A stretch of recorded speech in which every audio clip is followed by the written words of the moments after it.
Senators, it is with deep regret that I inform the Senate of the death on the 9th of April 2021 of His Royal Highness the Prince Philip, Duke of Edinburgh.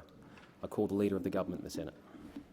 Thank you, Mr President. I seek leave to move a motion relating to the death of His Royal Highness the Prince Philip, Duke of Edinburgh. I thank the Senate. I move that the following address to Her Majesty Queen Elizabeth II be agreed to. We, the President and members of the Senate of the Commonwealth of Australia, received with great sorrow the news of the death of His Royal Highness Prince Philip, Duke of Edinburgh. On behalf of the Australian people, we express deep sympathy to Your Majesty and other members of the royal family and give thanks for a remarkable life dedicated to service, duty, support and his family. Mr President, His Royal Highness the Prince Philip, Duke of Edinburgh, earned the admiration of generations through a life committed to selfless public service that stretched across the better part of a century. He lived a long and full life, only retiring from public duties in 2017 at the age of 96. When asked to reflect upon his contribution to public life, Prince Philip responded with trademark honesty, "I've just done what I think is my best. Some people think it's all right, some don't. What can you do? I can't change my way of doing things. It's part of my style. If it's just too bad, they'll have to lump it." It was the authenticity of Prince Philip that captured the attention and left an impression upon many. As the Prime Minister has remarked, he was part of a generation that we will never see again, a generation that defied tyranny and worked to build a liberal world order, holding up and protecting the freedoms we enjoyed today. Prince Philip is remembered for his distinguished naval service in the Second World War, as well as his unwavering support for the Queen as the longest-serving consort in history. Prince Philip's life was nothing short of extraordinary, from the earliest days of his disrupted and at times challenging childhood, through to upon finishing his schooling in Scotland in 1938, in the run-up to the start of the Second World War, where young Philip began his naval career. He was accepted into the Britannia Royal Navy College at the age of 17. Prince Philip thrived at the Naval College, finishing top of his class. It was here that a young Princess Elizabeth fell in love with him when he escorted her and her sister Princess Margaret during a tour of the college in 1939. Prince Philip rose through the ranks, becoming one of the youngest officers in the Navy, to be made First Lieutenant and Second in Command of a ship, HMS Wallace, at the age of just 21. It was in 1941, serving on HMS Valiant in Alexandria, that Prince Philip was mentioned in dispatches for his actions during the Battle of Cape Matupam after spotting an unexpected enemy vessel in the searchlights. He continued to serve his country for the rest of his life, maintaining a keen interest in the military and furthering his own training, even earning his flying wings. After the war, a 1946 letter from Prince Philip to then Princess Elizabeth revealed an ardent young man with a new sense of purpose. To have been spared in the war and seen victory, to have been given the chance to rest and to readjust myself, to have fallen in love completely and unreservedly, makes all one's personal and even the world's troubles seem small and petty. His words embodied the tone of what would become a life of unswerving devotion. On return to the UK in 1946, Prince Philip went to ask King George VI for Princess Elizabeth's hand in marriage. In 1947, the then Lieutenant Mountbatten married Princess Elizabeth, who became Queen just 5 years later. At her coronation in June of 1953, Prince Philip swore to be Her Majesty's liege man of life and limb, as he gave up his active military career to be the Queen's consort. Prince Philip was, in fact, the first subject to pay homage to his newly crowned Queen. But the story goes that he would later, following the coronation, ask his wife in private whilst she was still weighed down by all of her regalia, "Where did you get that hat?" A man with good humour and an unmistakably authentic approach about him. He took on the role of consort in a posture of humility, always putting the needs of his spouse above his own, allowing her to shine, always one pace behind. In describing her husband on the occasion of their golden wedding anniversary, Her Majesty described the Duke of Edinburgh as her strength and stay. A simple statement that captured the essence and significance of his role as her consort. Their marriage would span an extraordinary 73 years. In 1956, Prince Philip launched the Duke of Edinburgh's Award, a youth awards program inspiring teenagers to challenge themselves physically and mentally and build their confidence through non-academic activities. The award was introduced to Australia in 1959 and has since developed and grown internationally, now reaching young people in more than 130 countries, with over 8 million young people having participated worldwide on last count. This includes over 775,000 young Australians who have participated in and benefited from the opportunities created by the Duke of Edinburgh's Award. Prince Philip led a life of strong advocacy for scientific and technical innovation, for wildlife protection and conservation. He was the patron or president of more than 750 organisations.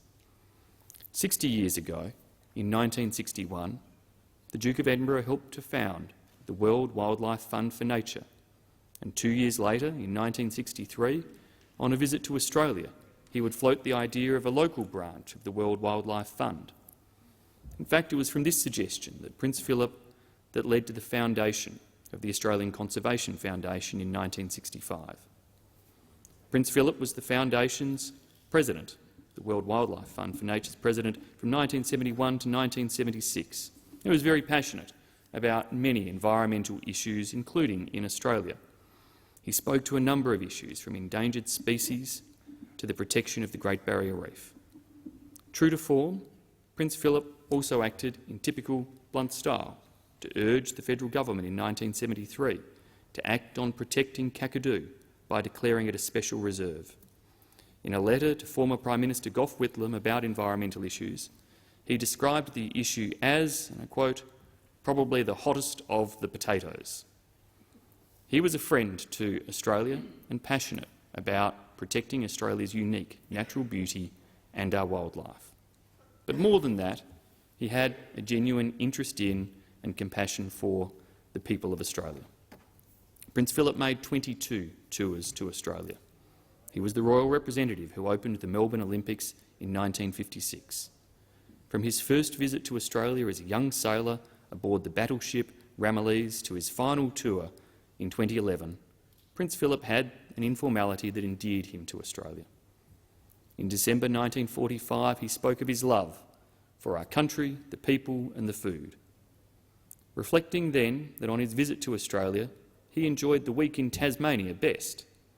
It was reported that one of the many things Prince Philip had in love with Australians was a love of beer. It was fitting that in his 1967 visit, when Prince Philip toured the bushfire-ravaged Tasmania, he visited the Longley Hotel to enjoy a beer with the locals.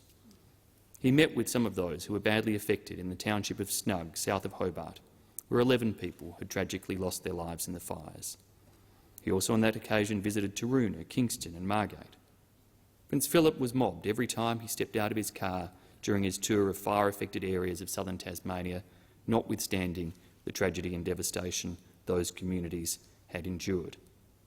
His informality and natural disposition towards the people of Tasmania placed him well as a comforter in a time of need, as it did in many other circumstances across the Commonwealth of Nations.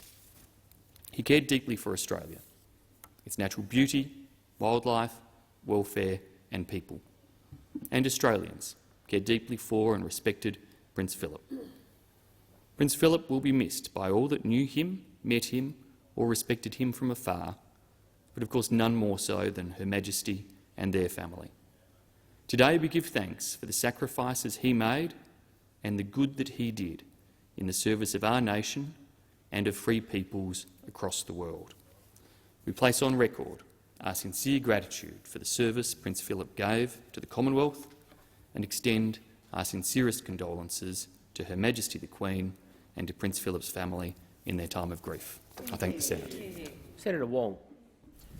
Thank you, Mr President. In 1959, Prince Philip visited Kota Kinabalu, my hometown, in what is now known as Malaysia, but was then part of British North Borneo. And large numbers of local schoolchildren lined up ready to see him pass by, and I know that because amongst them was my father, Francis Wong. Following the death of Prince Philip, Dad, who's now 80, shared details of this event with me, and he told me that he was one of the LaSalle students lining up at Tanjong Aru Beach, a beach I played on. This location was later named Prince Philip Park, and a playground was built where Toby, my brother, and I would play on Sundays, and over 60 years later, Dad still remembers this visit. Over the course of his long life, Prince Philip would have made thousands upon thousands of such visits. Thrust into the spotlight following the premature death of King George VI and the ascension of his wife to the throne, at the time of his retirement from official duties, his official engagements numbered over 22,000, and those don't include the ones in which he participated with Her Majesty the Queen. So there would be countless numbers of people in the same position as my father who vividly recall the time they saw Prince Philip on such an occasion. And this is just a small glimpse of the way so many individuals felt a personal connection with Prince Philip through his life and work as a public figure.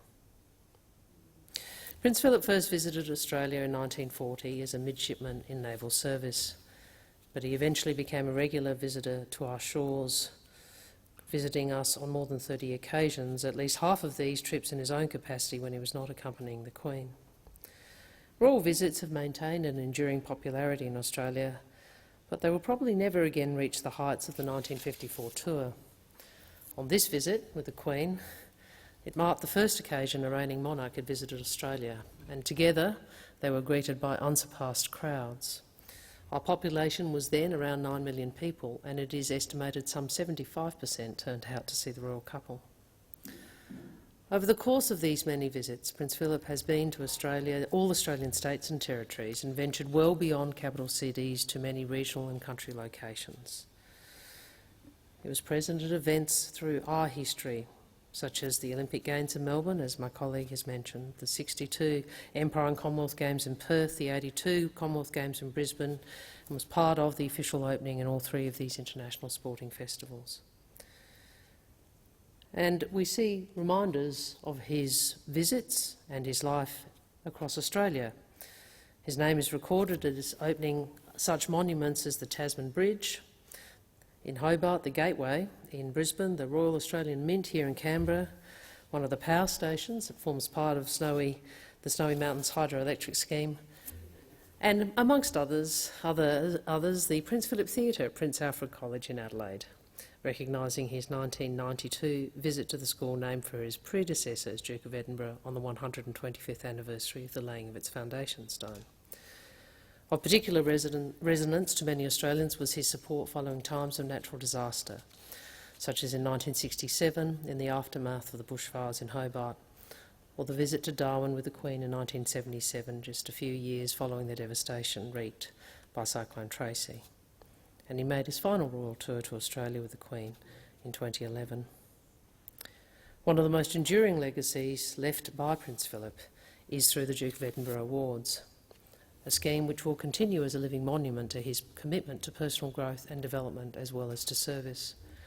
And since first being instituted some 6 decades ago, it has enhanced and expanded the lives of nearly 800,000 young Australians and counting. More than 130 countries have adopted the program, with over 8 million young people having participated worldwide. So Prince Philip rightly regarded the award scheme as his greatest achievement. Although some associate him with the gilded life of a royal, Prince Philip's life was not always so comfortable or glamorous. As a baby, he was smuggled out of his native Corfu and into exile, concealed in an orange crate. He was abandoned by his father, his mother went into an asylum, and his dear sister was killed in a plane crash, and he was shuffled between countries and schools and languages. It was a life that demanded courage and fortitude. But he went on to become an eyewitness to many of the most significant events of the 20th century. He knew war and peace, empire and commonwealth, turbulence and tranquility. His life spanned a time that encompassed such great change. As a child in Malaysia, the legacy of British administration was all around me, in the names of places and buildings and streets, in the system of government, and in the stories told of that time. As you would expect, there were stories of mixed experience and emotion, of progress but also of limitation, of civil laws but also of injustice. My grandmother worked as a servant to a British family, and I'm a Republican. But regardless of this history or our views, we respect and honour service, and this was a life of service. During his many decades devoted to his Queen, his nation and the Commonwealth, Prince Philip also became an enduring part of the story of our nation, and his visits on many occasions enabled him to form many connections with Australia. His death brings to close, and of course, his death brings to close an extraordinary partnership. On many occasions, the Queen has spoken of how central and irreplaceable Prince Philip was to her. The Queen once said she owed her husband, and I quote, "a debt greater than he would ever claim or we shall ever know." Like so many others, I was deeply moved by the image of the Queen sitting alone on a pew at her husband's funeral. The depth of her loss, so vivid. So we in the opposition join with the government and all senators across the chamber in making this address to Her Majesty the Queen and in conveying our sorrow and sympathy to her. And we extend our condolences to the royal family as well as those throughout the country and across the world who mourn the loss of a unique figure in the history of the Commonwealth of Nations. Senator Mackenzie.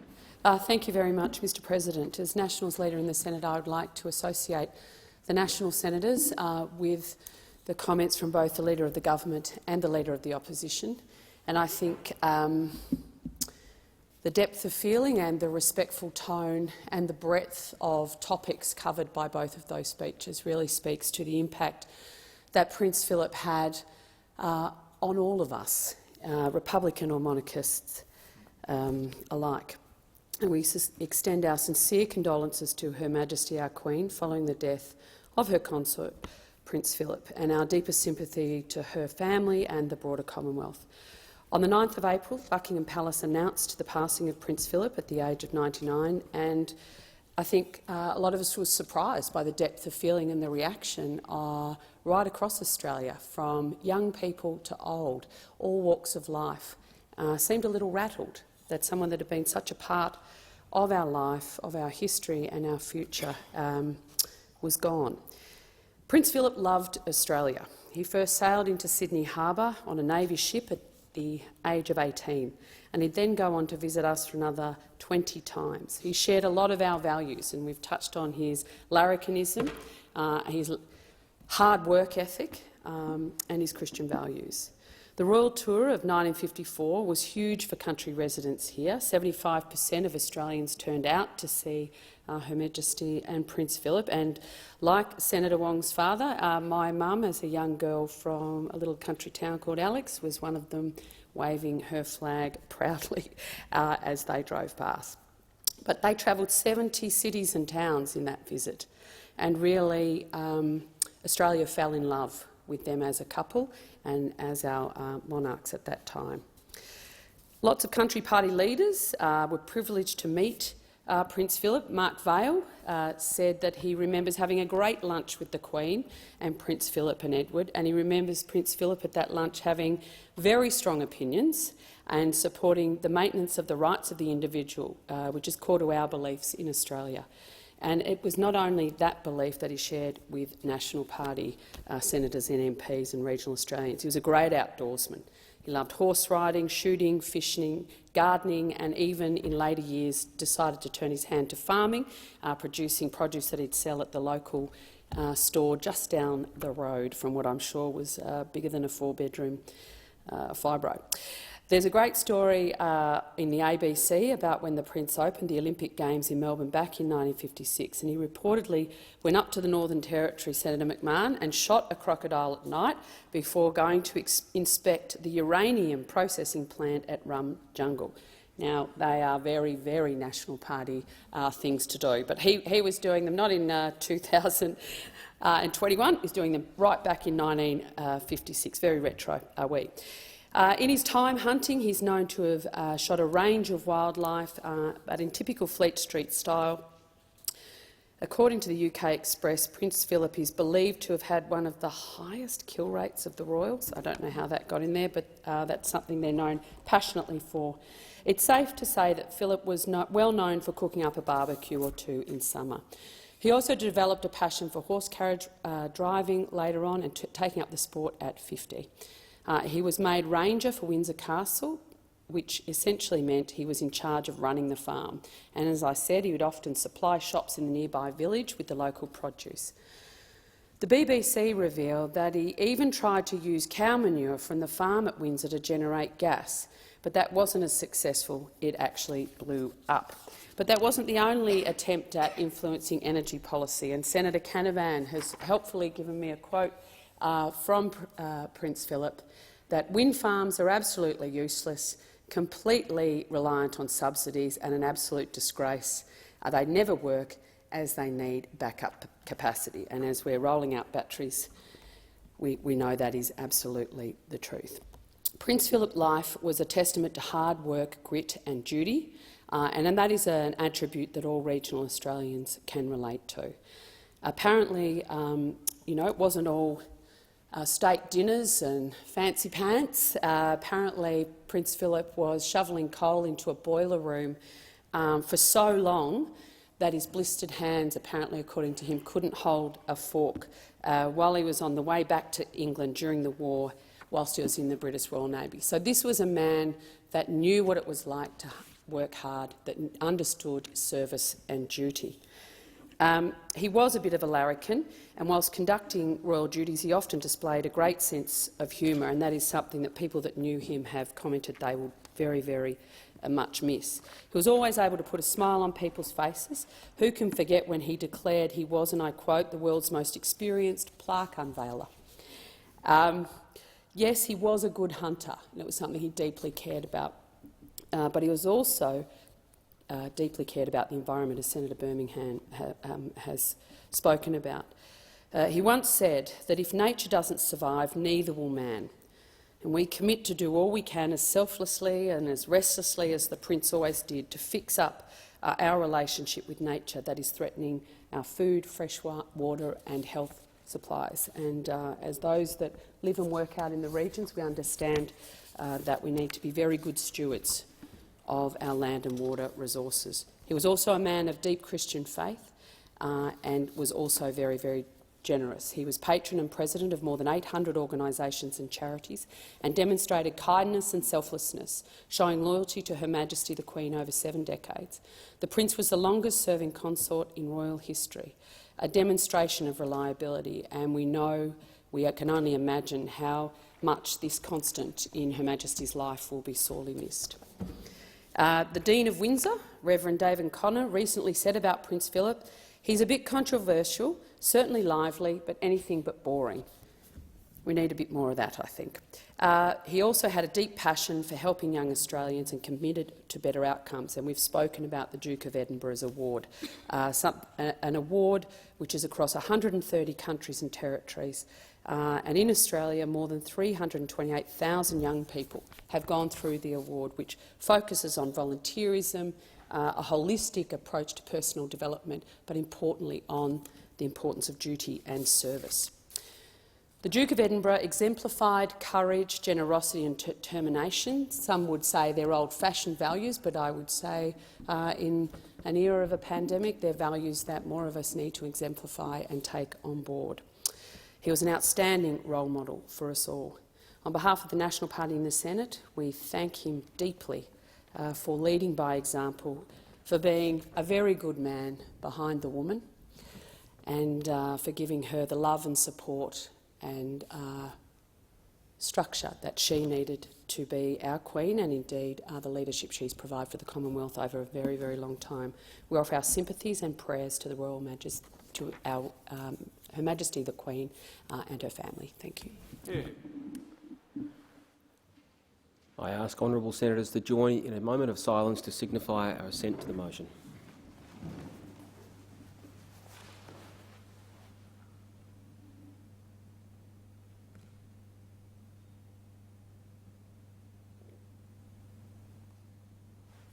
The motion is carried.